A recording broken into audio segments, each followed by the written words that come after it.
GS Jio point the complete solution for geography. जो segment हम लोगों का चल रहा था ह्यूमन ज्योग्राफी में, इसमें आज हम लोग प्रिंसिपल्स ऑफ ह्यूमन ज्योग्राफी पे थोड़ी सी विस्तृत चर्चा करने वाले हैं।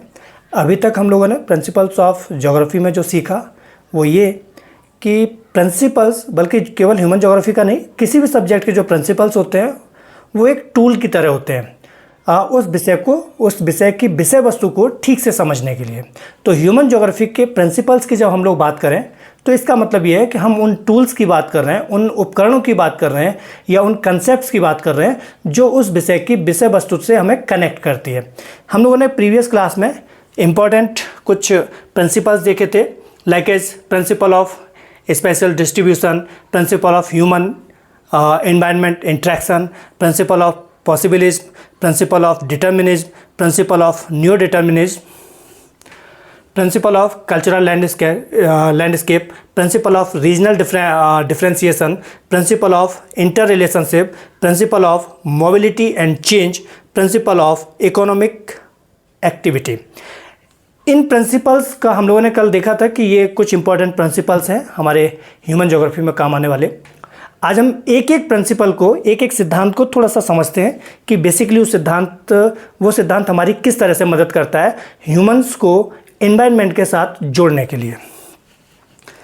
पहला प्रिंसिपल हम लोगों का प्रिंसिपल ऑफ स्पेशल डिस्ट्रीब्यूशन, मतलब स्थानिक वितरण का सिद्धांत। अब देखिए यहाँ पे एक शब्द है स्थानिक वितरण।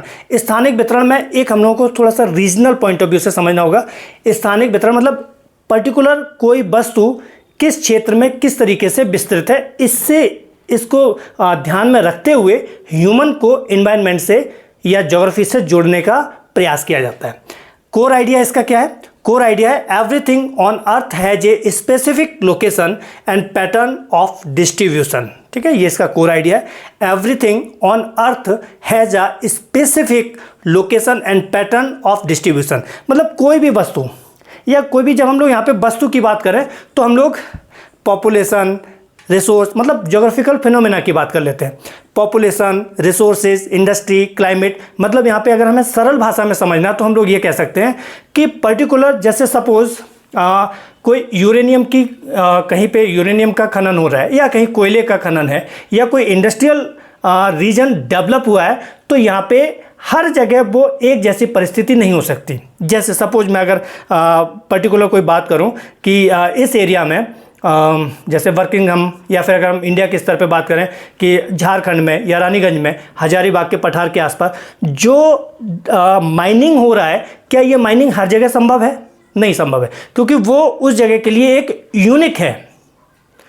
कुछ उसके कारण हो सकते हैं, अलग अलग चीज़ों के अलग अलग कारण होते हैं, मतलब कोई भी वस्तु, कोई भी फिनोमिना उस पर्टिकुलर जगह पर अपना एक यूनिक, एक अलग स्थिति रखता है। बस यही हमें यह समझाने की कोशिश करता है। It explains the location and pattern of geographical phenomena like as population, resource, industries, climate etcetera and reason behind their uneven distribution. और ये भी बताएगा कि ये जो असमानता है वितरण की, संसाधनों की, या जो भी जैसे पॉपुलेशन की असमानता है, जैसे अगर मैं उदाहरण के तौर पे कहूँ कि गंगा की बेल्ट या कोई भी प्लेन एरिया होगा, वहाँ पे पॉपुलेशन डेंसिटी बहुत ज़्यादा होती है।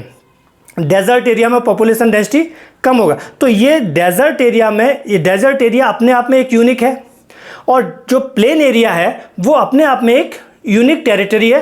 तो प्लेन एरिया में पॉपुलेशन ज़्यादा है, उसके कारण कई हो सकते हैं। और ये जो हमारा कंसेप्ट है या ये हमारा जो प्रिंसिपल है, ये यही कहता है कि जो फिनोमिना हैं, जो वस्तुएं हैं, या जो हमारे आधार हैं जिसके भी हम लोग चर्चा करने वाले हैं, वो पृथ्वी पर हर जगह समान रूप से वितरित नहीं है। इसको थोड़ा सा हम लोग हिंदी में भी समझ लेते हैं। स्थानिक वितरण का सिद्धांत मूल विचार कहता है ये, पृथ्वी पर प्रत्येक वस्तु, जब मैं वस्तु की बात कर रहा हूं तो वस्तु का मतलब रिसोर्सेज, वस्तु का मतलब कोई भी फिनोमिना। हम पॉपुलेशन को भी कंसीडर कर सकते हैं इसमें, हम क्लाइमेट को भी कंसीडर कर, जैसे पृथ्वी पर क्या हर जगह एक जैसा क्लाइमेट है? नहीं। क्या पृथ्वी पर हर जगह एक जैसी बारिश है? नहीं। क्या पृथ्वी पर हर जगह एक जैसी सॉइल है? नहीं। क्या पृथ्वी पर हर जगह एक जैसे फॉरेस्ट है? नहीं। कहीं पर बहुत डेंस फॉरेस्ट होंगे, कहीं पर बहुत विरल या नहीं भी होंगे। अगर हम जीरोफाइट्स या मरुभूमि क्षेत्रों की बात करेंगे तो वहाँ पे फॉरेस्ट होगा ही नहीं। कहीं पे बायोडाइवर्सिटी बहुत डेंस होगी, कहीं पे बायोडाइवर्सिटी बहुत हल्की होगी। तो पृथ्वी पर हर जगह जो ज्योग्राफिकल फिनोमिना है, जिसे हम लोग यहाँ पे वस्तु कह के कह रहे हैं, ये एक पैटर्न के हिसाब से डिस्ट्रीब्यूटेड है, अलग अलग, ठीक है ना।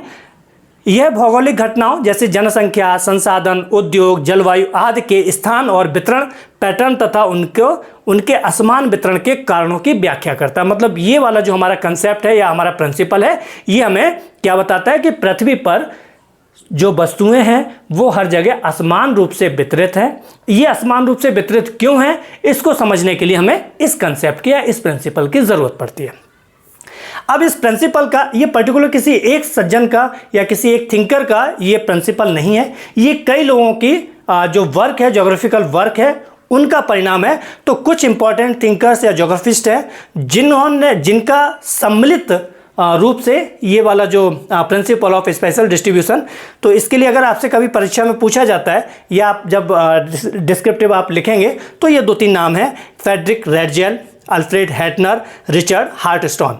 मतलब ये कौन है, ये स्थानिक वितरण का सिद्धांत, इन पर इनका मिला जुला काम। मतलब this principle mainly developed through the work of Friedrich Ratzel, Alfred Hettner, Richard Hartshorne, ठीक है। तो अब इस सिद्धांत का जो की आइडिया है, इस सिद्धांत के की आइडिया को पकड़ने के लिए या इस सिद्धांत के की आइडिया को अप्लाइड करने के लिए हम बेसिकली 2 क्वेश्चन करें, ठीक है ना। की आइडिया क्या है, इट आंसर्स 2 क्वेश्चंस, ये 2 क्वेश्चंस का आंसर देगा। पहला, वेयर इज समथिंग लोकेटेड, कि कोई वस्तु कहां पर लोकेटेड है, और दूसरा question, why it is located that there and not elsewhere, ये वस्तु वहीं पर क्यों है, कहीं और क्यों नहीं है।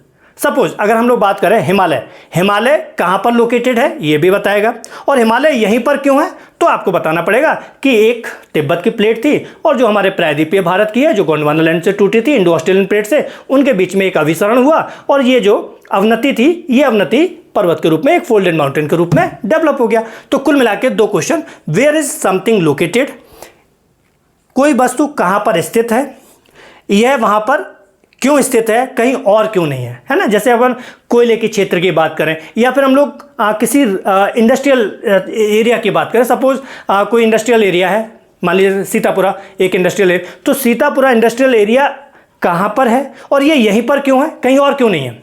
इन दोनों सवालों के जवाब हमें कौन सा कंसेप्ट या कौन सा प्रिंसिपल देता है, स्थानिक वितरण का सिद्धांत, ठीक है ना। तो ये next principle of spatial distribution, इसमें इसको हम लोग थोड़ा सा इस तरह से भी देख सकते हैं, ये रीजंस फॉर अनइवन डिस्ट्रीब्यूशन, ये हमें ये भी बताएगा कि पृथ्वी पर जो असमान वितरण है, पृथ्वी पर जो असमान वितरण है वस्तुओं का, ज्योग्राफिकल फिनोमिना का, ये क्यों है, और इसके लिए इसके 2 तरह के फैक्टर्स हम लोग इसमें यूज करते हैं। एक होता है फिजिकल फैक्टर, फिजिकल फैक्टर में वो जो हमें नेचुरली प्रकृति देती है या नेचुरली प्रकृति से हमें देखने को मिलता है, जैसे क्लाइमेट प्रकृति हमें देती है, सॉइल प्रकृति की देन है, रिलीफ्स जो ऊंचे नीचे स्थल हैं ये प्रकृति के देन है, वाटर ये कौन, प्रकृति के देन है। मतलब इस तरह के जो फैक्टर्स होंगे उन्हें हम लोग किस में कंसीडर करेंगे, फिजिकल फैक्टर्स में। और ह्यूमन फैक्टर्स वो जो हमने डेवलप किया हो, ठीक है ना, चाहे साइंटिफिक अप्रोच से डेवलप किया हो, चाहे हम लोगों ने सोशल होके डेवलप किया हो। जैसे टेक्नोलॉजी नेचर ने तो नहीं दिया, टेक्नोलॉजी तो हम लोगों ने जनरेट किया है या हम लोगों ने उसको डेवलपमेंट किया है। इकोनॉमी, इसके लिए इकोनॉमी के लिए जो कंडीशंस है वो हमें नेचर जरूर देती है, जैसे सॉइल नेचर ने दिया लेकिन वो फिजिकल फैक्टर, लेकिन इकोनॉमी ह्यूमन फैक्टर के तहत कंसीडर होगा।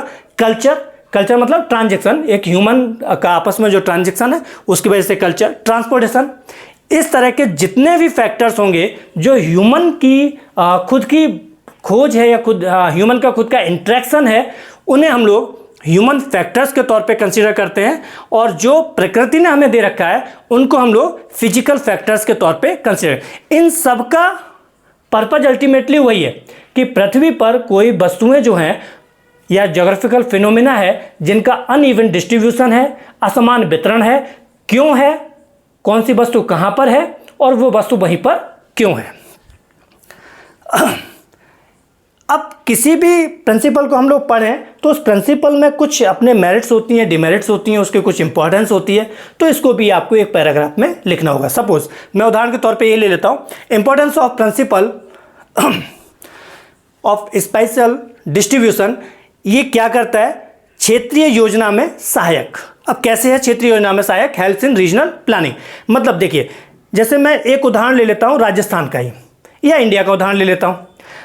अगर इंडिया का हम लोग उदाहरण ले लेते हैं, भारत का उदाहरण ले लेते हैं, तो भारत में हर जगह एक जैसे जो संसाधनों का बंटवारा नहीं है, अनइवन डिस्ट्रीब्यूशन है, बहुत असमान वितरण है। जैसे किसी क्षेत्र में कोयला, किसी क्षेत्र में आयरन ओर, किसी क्षेत्र में प्लेन एरिया मतलब उपजाऊ मिट्टी, किसी क्षेत्र में पर्वत है, पर्वतों पे पर्वतीय वन है। तो हर जगह मतलब ये जो अलग अलग फिनोमिना है या अलग अलग जो रिसोर्सेज है वो डिस्ट्रीब्यूटेड है, ठीक है ना, लेकिन इवनली डिस्ट्रीब्यूटेड नहीं, असमान वितरण है।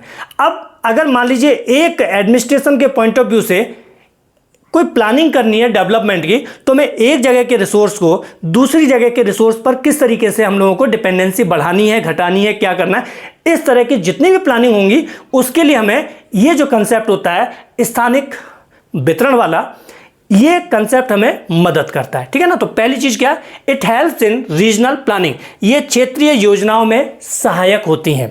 दूसरा, एक्सप्लेन इनइक्वलिटी इन डेवलपमेंट, ये विकास में असमानता की व्याख्या करता है। अच्छा, इसको अपन कैसे समझ सकते हैं, जैसे मान लीजिए हम भारत का ही उदाहरण ले लें, कुछ 2-3 राज्यों का उदाहरण ले लें, एक झारखंड का उदाहरण ले लें, एक महाराष्ट्र का उदाहरण ले लें। महाराष्ट्र और झारखंड में अगर हम लोग देखें तो क्या दोनों बराबर तरीके से डेवलप्ड हो रहे हैं, जबकि रिसोर्सेज झारखंड में भी पर्याप्त हैं, है ना, लेकिन उन रिसोर्सेज का किस तरीके से इस्तेमाल हो रहा है, महाराष्ट्र में जो रिसोर्सेज है उनका किस तरीके से इस्तेमाल हो रहा है। तो ये जो इस्तेमाल करने का, जो रिसोर्सेज का यूटिलाइज करके डेवलपमेंट की जो प्रोसेस होती है, उसमें जो असमानता होती है, उस असमानता को डिफाइन करने के लिए, उसमें जो अनइवन डिस्ट्रीब्यूशन हो रहा है, असमानता है, उस असमानता को समझने के लिए ये प्रिंसिपल हमारी मदद करता है। एक और है संसाधन प्रबंधन में उपयोगी, यूजफुल इन रिसोर्स मैनेजमेंट। तो रिसोर्स मैनेजमेंट, चूंकि मैंने कहा पहले कि इस प्रिंसिपल का जो सारांश है या एक लाइन में आपको ये प्रिंसिपल समझना है, तो वो आप यही कहोगे कि पृथ्वी पर रिसोर्सेज यानी वस्तुएं असमान रूप से वितरित हैं। अब असमान रूप से वितरित हैं मतलब कहीं पे कोई चीज़ ज़्यादा है, कहीं पे कोई चीज़ बिल्कुल भी नहीं। तो इनका किस तरीके से रिसोर्स का मैनेजमेंट किया जाए, इसके लिए हमें ये प्रिंसिपल मदद करता है। तो ये हो गया आपके importance of principle spatial distribution.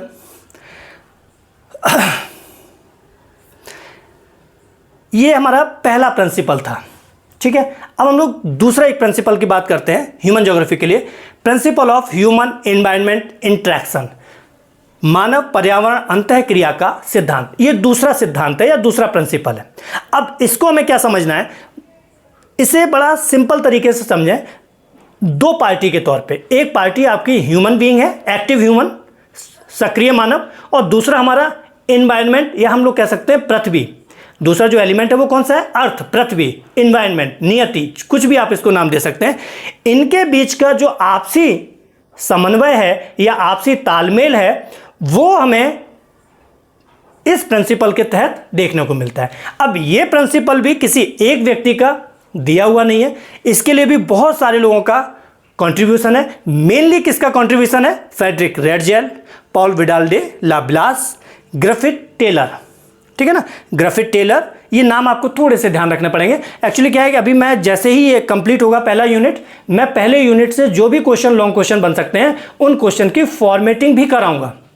वो आपके लिए बहुत ज़्यादा काम आएगा, ये कंटेंट के लिए ये, और क्वेश्चन का जो आंसर राइटिंग होगा यूनिवर्सिटी के पैटर्न पे, यूजी पीजी दोनों के लिए, मैं उसका जब ये यूनिट फर्स्ट कंप्लीट हो जाएगा तो एक सेशन आपका आंसर राइटिंग पे रहेगा, वहाँ पे मैं आपको फ्रेमिंग कराऊँ, तब आपको इन सब चीज़ों की ज़रूरत पड़ेगी। तो रेडजेल, ग्रिफिथ टेलर, ब्लास, ठीक है। अब इसे अगर हम लोग समझें, मानव पर्यावरण अंतःक्रिया का सिद्धांत, तो इसका एक कोर आइडिया है, वो कोर आइडिया क्या है, जैसा कि प्रिंसिपल के नाम से ही आपको क्लियर हो रहा है, human and environment are interdependent. ठीक है ना, मतलब मानव और एनवायरनमेंट एक दूसरे पर निर्भर है। अब इमेजिन करिए, क्या हम पर्यावरण पर निर्भर हैं? बिल्कुल है ना, हर चीज़ के लिए निर्भर है, अपने रिसोर्सेज के लिए निर्भर है, हर चीज़ के लिए निर्भर। पर्यावरण भी तो हम पे निर्भर है। कैसे, ये हम लोग थोड़ी सी देर में समझेंगे, क्योंकि मनुष्य अपनी टेक्नोलॉजी के चलते, अपने डेवलपमेंट के चलते पर्यावरण में किसी तरह का प्लस माइनस या नेगेटिव तौर पे ही सही, लेकिन कुछ ना कुछ चेंज करता है। पर्यावरण में परिवर्तन हमारी देन है। तो पर्यावरण हमसे प्रभावित होता है, हमसे इंटरलिंक्ड है, और हम तो पर्यावरण से इंटरलिंक्ड हैं ही। ठीक है ना, तो यहाँ पे ये core idea, human and environment are interdependent. अब ये जो इंटरडिपेंडेंसी है, ये 3 तरीके से हम लोगों को समझ सकते हैं, हम लोग देख सकते हैं 3 तरीके से। क्या? डिपेंडेंस ऑन एनवायरनमेंट, मतलब हम पर्यावरण पर निर्भर हैं। क्यों निर्भर हैं, कैसे निर्भर हैं? तो हम लोग कह सकते हैं नेचुरल रिसोर्सेज के लिए। हमें कोयला कौन देगा? पर्यावरण। हमें वायु कौन देगा? पर्यावरण। हमें पानी कौन देगा? पर्यावरण। हमें खाना कौन देगा? पर्यावरण। तो कुल मिला के हम सारे के सारे, या इकोनॉमिक एक्टिविटी के लिए हम लोगों को, इंडस्ट्रीज के लिए रॉ मटेरियल कौन देगा? पर्यावरण देगा, है ना। ट्रांसपोर्टेशन भी करना है तो उसके लिए अगर हमें सड़कें बनानी है कुछ ऐसा, तो हमें उसकी परमिशन या फिर उसके लिए रिसोर्सेज कौन देगा? पर्यावरण। तो कुल मिला के हम लोगों का पर्यावरण पे, पृथ्वी के जो घटक हैं उन पर डायरेक्टली हम लोगों की डिपेंडेंसी है। ठीक है ना, पर्यावरण का, हमारा मानव का सीधा जो कहना चाहिए कि डिपेंडेंसी हमारी किस पर है? एनवायरनमेंट पे। दूसरा जो रहेगा वो है एडप्शन। एडप्शन मतलब human adjust their lifestyle according to the environmental condition. मतलब इसको ऐसे समझिए कि जैसे उदाहरण के तौर पे कोई ठंडा क्षेत्र है, पर्यावरण ने वहाँ पे, नियति ने, प्रकृति ने, एनवायरनमेंट ने वहाँ पे टेम्परेचर को कम कर रखा है।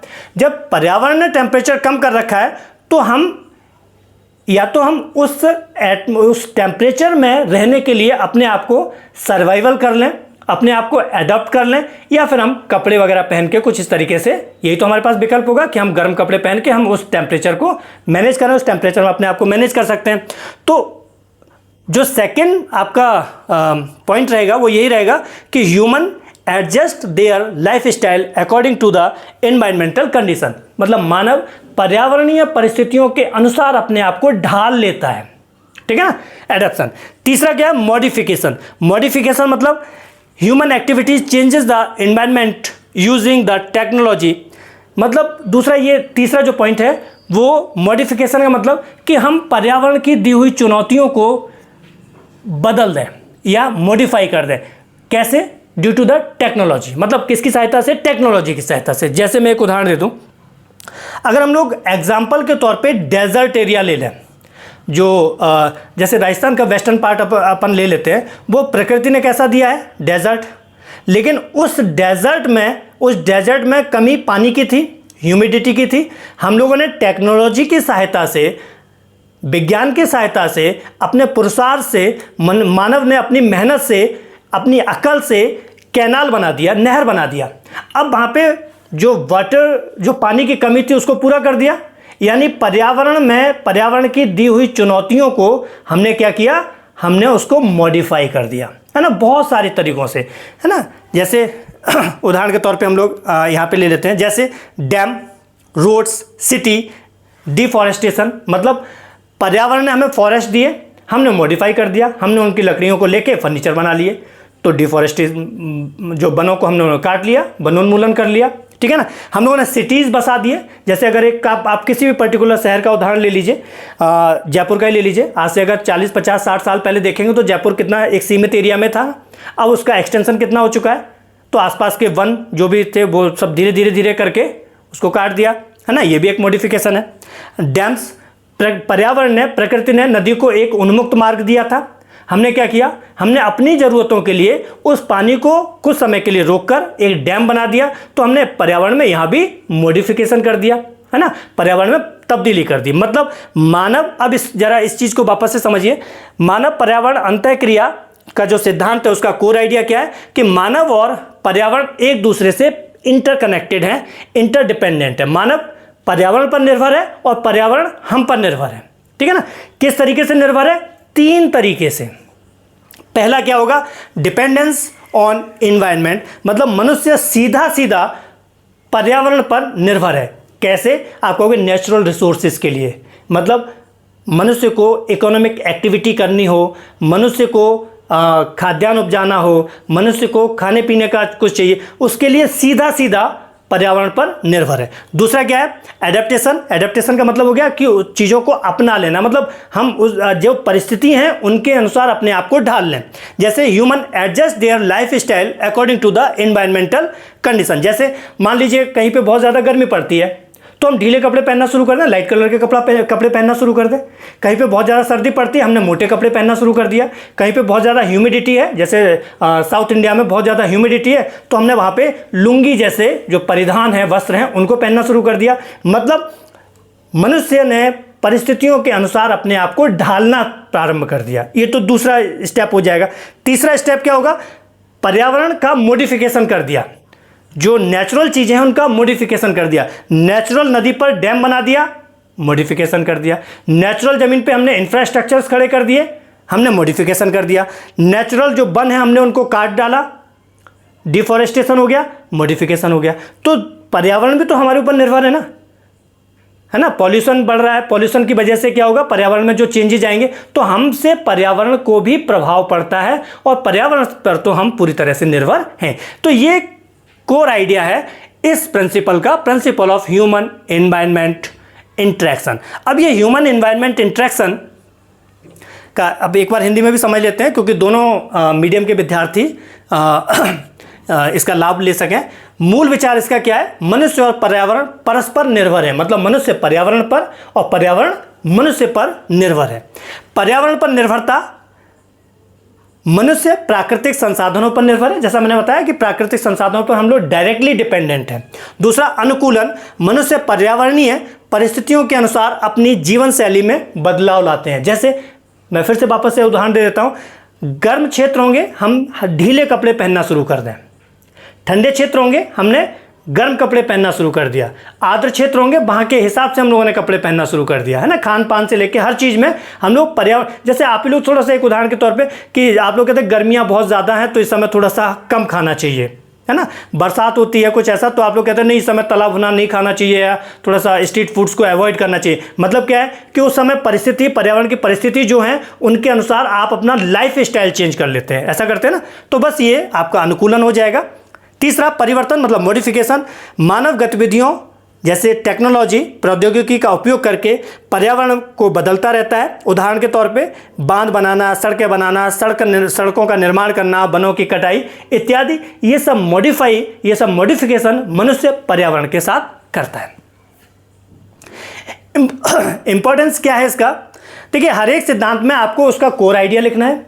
अगर उससे रिलेटेड कोई थिंकर है उनके 1-2 नाम आप लिख देंगे, कोर आइडिया को एक्सप्लेन कर देंगे और उसके बाद उस प्रिंसिपल से आपको क्या लाभ मिलने वाला है अपने विषय को समझने के लिए। बस आप इतनी 2-3 चीज़ें हर एक प्रिंसिपल में इसी फॉर्मेट में लिखें। सबसे पहले प्रिंसिपल के मीनिंग क्या है, अर्थ क्या है उसका, वो हमें समझना है। उसका कोर आइडिया समझ लीजिए, उससे रिलेटेड जो हमारे थिंकर्स हैं 1-2 के नाम आप डाल दीजिए और उसके बाद उसके कुछ इंपॉर्टेंस, मेरिट्स है तो मेरिट्स, अगर उसकी कोई डिमेरिट्स है तो उसकी कोई डिमेरिट है तो उसको भी आप मेंशन कर दीजिए और आपका एक हेल्दी बहुत अच्छा सा आंसर तैयार हो जाएगा। तो यहाँ पे कुछ इंपॉर्टेंस है इसका। Helps understand the relationship between the nature and society, मतलब प्रकृति और समाज के बीच का संबंध को समझने के लिए ये हमारा प्रिंसिपल बहुत काम का है। ठीक है ना। आप समझ रहे हैं, हमारी डिपेंडेंसी नेचर पे, नेचर हमसे प्रभावित हो रहा है, तो हम दोनों के बीच में क्या रिलेशन है, किस तरीके से मैं नेचर को पॉजिटिवली या नेगेटिवली इन्फ्लुएंस कर रहा हूं या प्रभावित कर रहा हूं और नेचर हमें क्या दे रहा है, इस रिश्ते को, इस कंडीशन को समझने के लिए ये प्रिंसिपल हमारे बहुत मदद करता है। Next, explains environmental problems.